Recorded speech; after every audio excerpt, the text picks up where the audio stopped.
আমার দ্রব্যমূল্যের সাথে তাল মেলাতে গিয়ে মধ্যবিত্ত গরিবের কাতারে চলে গেছে। এই অবস্থায় গরিব মানুষগুলো ঠিকমতো ইফতারও করতে পারছেন না। হাসিনার আমলে ব্যবসায়ীরা জনগণকে ঠকিয়ে জিনিসপত্রের দাম দ্বিগুণ থেকে 3 গুণ করেছেন। সরকার পরিবর্তন হলো 8 মাস, আমাদের রাজনীতি, অর্থনীতি, সামাজিক কোনো পরিবর্তন হয়েছে বা হবে আশা করা সম্ভব? এই আয়োজন দেখে মনে হয় সাধারণ মানুষ অনেক ভালো আছে।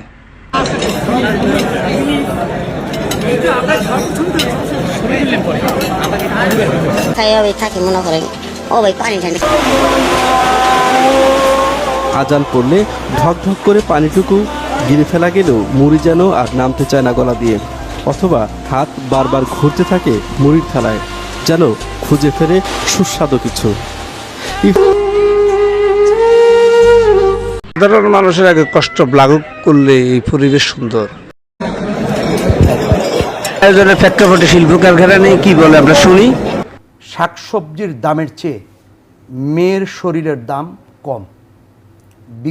বিগত 5 মাসে যেই পরিমাণ কারখানা বন্ধ হয়েছে, যেই পরিমাণ নারী শ্রমিক বেকার হয়েছে, তার পরিপ্রেক্ষিতে এখন সন্ধ্যাবেলা গাজীপুরে আপনি মেয়ে মানুষের শরীরের দাম